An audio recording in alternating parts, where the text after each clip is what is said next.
Everyone, कैसे हो आप सब। मेरा नाम है पुलकित और आज की क्लास में हम देखेंगे एक्सरसाइज 11.1 का क्वेश्चन नंबर फर्स्ट। ठीक है, हम अलजेब्रा यूनिट पढ़ रहे हैं, चैप्टर नंबर 11। इसका पहला वीडियो आ चुका है, वो आप आई बटन पे क्लिक करके देख सकते हो। उसमें मैंने आपको सिखाया है वेरिएबल्स क्या होता है और कैसे उसकी हेल्प से हम अपने प्रॉब्लम्स को आसान बनाते हैं। ठीक है, क्वेश्चंस को इजीली सॉल्व कर सकते हैं। देखो अब पहला क्वेश्चन क्या कह रहा है, आपको सिंपली अल्फाबेट्स दिए गए हैं, उसमें नंबर ऑफ मैचस्टिक यूज हुई है। ठीक है, उसकी हेल्प से आपको बताना है कि उसमें कितनी मैचस्टिक लगेंगी उस तरीके के पैटर्न को ड्रॉ करने के लिए। ठीक है, अब जैसे यहां पे क्या लिखा हुआ है, a pattern of letter T as ये। ठीक है, इसमें कितनी मैचस्टिक यूज हो रही है आप देख सकते हो, 2 मैचस्टिक। पहली ये हो गई, ठीक है, और दूसरी ये मैचस्टिक हो गई, तो 2 मैचस्टिक यूज हो रही है इसमें। तो अगर आपको इस तरीके का पैटर्न ड्रॉ करना होगा तो कितनी मैचस्टिक लगेगी, 2 मल्टीप्लाई बाई एन।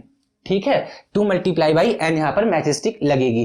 तो जैसे कि पहले में 2 लग जाएगी, दूसरा आएगा तो +2, तीसरा आएगा तो +2। ठीक है, उसके लिए क्या कर सकते हैं, जैसे देखो कोई भी चीज अगर आप मल्टीप्लीकेशन की हेल्प से कर रहे हो तो वो आपके एडिशन की भी हेल्प से होगा, बट वो प्रोसेस लेंदी हो जाता है। ठीक है, डिफिकल्ट हो जाएगा आपके लिए, तो उसी के लिए हम यूज करते हैं वेरिएबल्स का 2 मल्टीप्लाई बाई एन। तो अगर सपोज आपका पैटर्न होता कुछ इस तरीके का,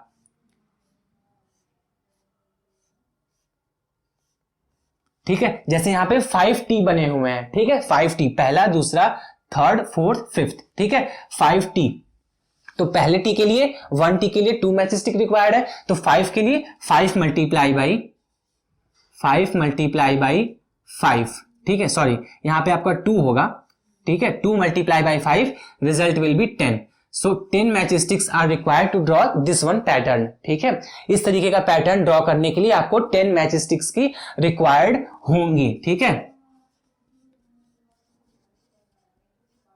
ये मैचस्टिक हो गई। ठीक है, ये आपका पहला पार्ट हो गया। इसी तरीके से देखो जेड में कितनी मैचस्टिक्स यूज हो रही हैं, 1 2 है। आपको एक पैटर्न ड्रॉ करने में, एक जेड को ड्रॉ करने में 3 मैचस्टिक्स रिक्वायर्ड है, तो इसका क्या पैटर्न बन जाएगा। अब आप खुद से सोचो, देखो पहले के लिए 1 मैचस्टिक्स, 2 अगर जेड रहते यहां पे, अगर 2 जेड यूज हुए होते तो कितनी मैचस्टिक लगी होती, 6 मैचस्टिक्स, क्योंकि पहले में 3 देन दूसरे में भी 3, दोनों ऐड करोगे तो क्या रिजल्ट आएगा, 6 आएगा।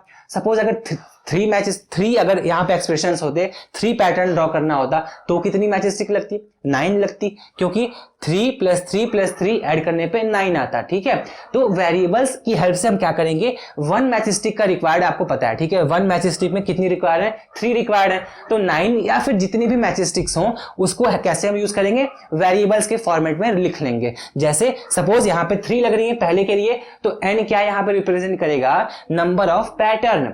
ठीक है, जैसे इसको क्या लिख सकते हैं हम, 3b, क्या लिख सकते हैं, 3b, 3 multiply by b। b represents number of pattern. ठीक है, कितना पैटर्न आपको चाहिए, अगर 3 पैटर्न चाहिए तो b की वैल्यू 3 हो गई, अगर 5 पैटर्न चाहिए तो b की वैल्यू 5 हो गई। तो जितना भी, अगर जैसे z को अगर ड्रॉ करो आप, पहला, दूसरा pattern, third pattern, fourth pattern, यहां पे कितने नंबर ऑफ जेड है, 4 जेड है। ठीक है, कुछ ऐसा पैटर्न आपका बनेगा। ठीक है, तो 3 ए के लिए रिक्वायर्ड है। ठीक है, तो मल्टीप्लाई बाय बी कर देंगे। 4, अगर 4 इस पैटर्न की वैल्यू फाइंड करनी है तो 3 multiply by 4, 12 matchsticks are required to draw this pattern. ठीक है, तो इस तरीके से आप फाइंड कर सकते हो। बी यहां पे क्या है, number of patterns, number of Z required. ठीक है, अब इसी तरीके से एक और देख लेते हैं, लास्ट वाला जी, a pattern of letter A में देखो कितना रिक्वायर्ड है, 1 2 3 एंड 4। ठीक है, टोटल 4 मैचस्टिक रिक्वायर्ड है एक ए पैटर्न को ड्रॉ करने में।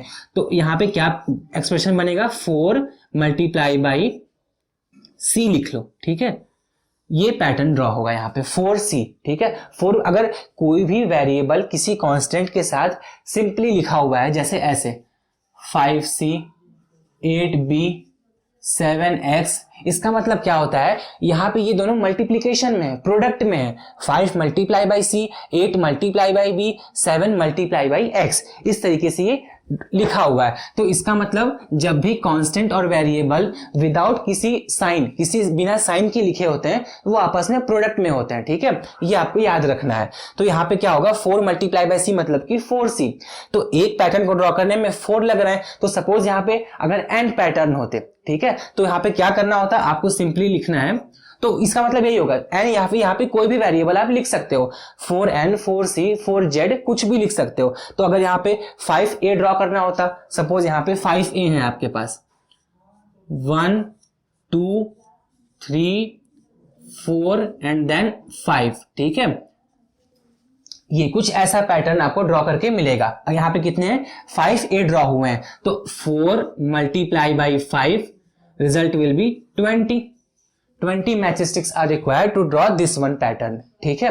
इसी तरीके से जो भी आपको अल्फाबेट दिया गया है, आपको काउंट करना है कि 1 में कितना लग रहा है, 1 पैटर्न ड्रॉ करने में कितने मैच स्टिक्स रिक्वायर्ड हैं। उसकी हेल्प से आप जितने भी मैच स्टिक्स, जितने भी एक्सप्रेशन बनाने होंगे उससे आप कैलकुलेट कर सकते हो। आपको सिंपली इस वेरिएबल के जगह पर पुट करना है वो वैल्यू, कितने एक्सप्रेशंस ड्रॉ करने हैं आपको, ठीक है। सपोज यहां पे होता p, ठीक है, तो कितने p ड्रॉ करने हैं आपको पता करना है पहले तो। जैसे अगर 10 ड्रॉ करना है तो 10p, तो c की जगह पे क्या पुट होता, 10 होता, ठीक है। तो 4 मल्टीप्लाई बाई 10 कर देते आप, जितना भी p पैटर्न में रिक्वायर्ड होगा। जैसे p पैटर्न अगर ड्रॉ करना है तो p कुछ ऐसे बन जाएगा आपका, ठीक है।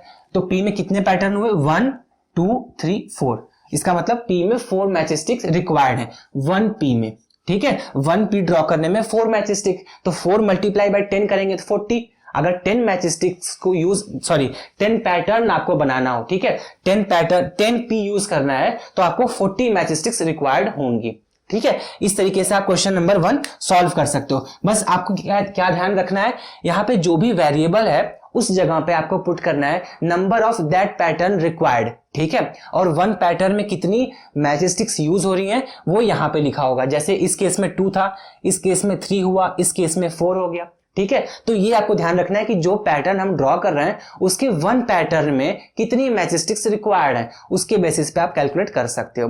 तो इस तरीके से मैंने इसके कुछ पार्ट करवाए, कुछ आप खुद से ट्राई करना, और कोई भी डाउट आता है तो आप डिस्क्रिप्शन में व्हाट्सएप ग्रुप होगा या फिर कमेंट के थ्रू अपने डाउट्स को पूछ सकते हो, ठीक है। नेक्स्ट पार्ट में हम कवर करेंगे क्वेश्चन नंबर 2। Thank you.